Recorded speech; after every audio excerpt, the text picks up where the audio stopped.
morning everyone. My name is Dr. Sumit and I am a urologist and a kidney transplant surgeon at Paras Hospital, Gurgaon.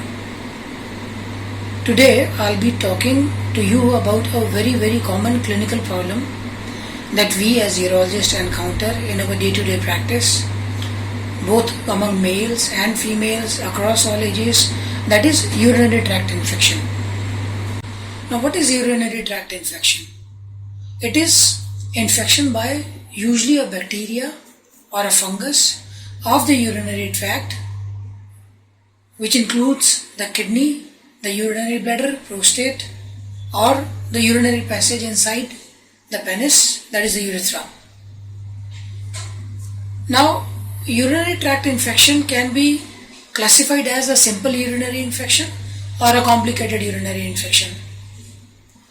In females, urinary infection is very common because these infections are ascending.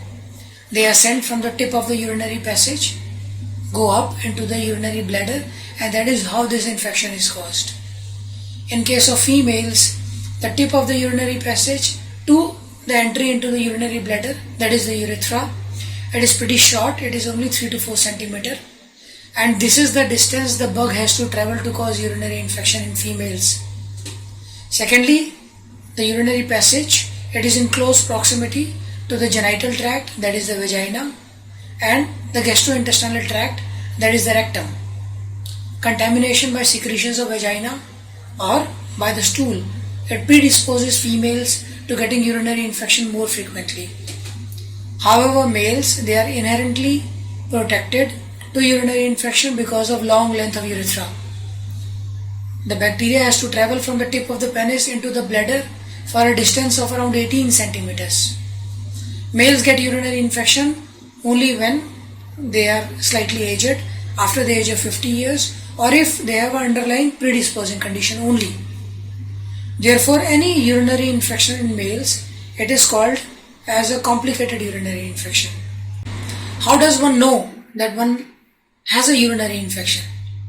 So, urinary infection can be diagnosed based on symptoms which include burning while passing urine, passage of blood or pus in urine, increased frequency of urination. One might have constant urge to pass urine even after he has just finished the act of urination.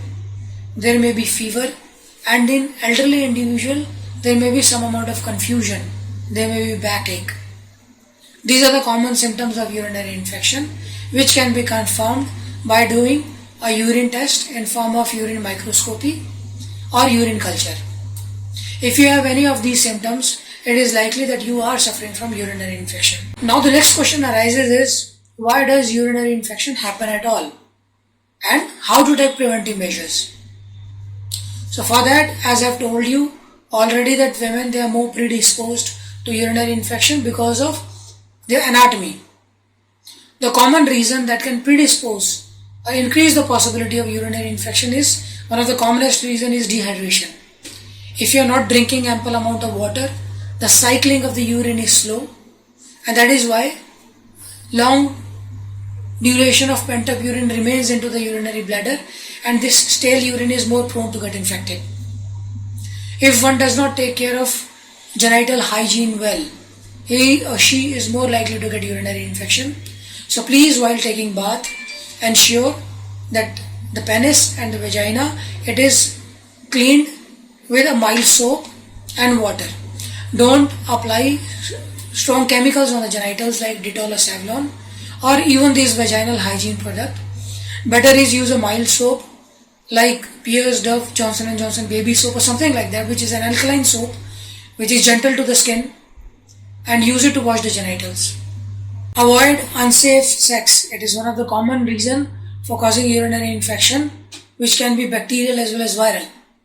So always follow safe sexual practices, and especially among newly married females, once they engage in intercourse, they are more likely to get urinary infection, and the term given to it is honeymoon cystitis. So for that, to prevent that, always ensure you are well hydrated. After having sex, please go splash the genitals with water, clean them, and pass urine. This way the tendency to get urinary infection will be reduced. We know compromised individuals like patients who are diabetic, who are very elderly, the patients who are taking steroids for any reason, they are more likely to get urinary infection because the resistance of the body is low. So ensure that you maintain good resistance level of the body so that infections can be prevented. And to do that, people with comorbidities like diabetes, high blood pressure, obesity, they have to control all these things. Excessive weight should be shed. Regular exercise, it should be done. One should remain well hydrated. Increase intake of fruits, salads in diet and avoid constipation. Even lack of sleep, it decreases the body resistance and it will predispose to urinary infection. So ensure at least 6 hours of good quality sleep, uninterrupted sleep in the night. Excessive fasting also decreases the resistance of the body. So while fasting may be beneficial to give rest to gastrointestinal tract, avoid over fasting. Underlying reason like urinary stones can also cause a urinary infection. So if you have any of these underlying conditions, please visit a urologist and get rid of the predisposing factors. Exercise regularly to maintain good resistance level of the body. So these are usual measures using which you can decrease the chance of getting urinary infection. So please eat well, sleep well, take a healthy diet, remain healthy and avoid urinary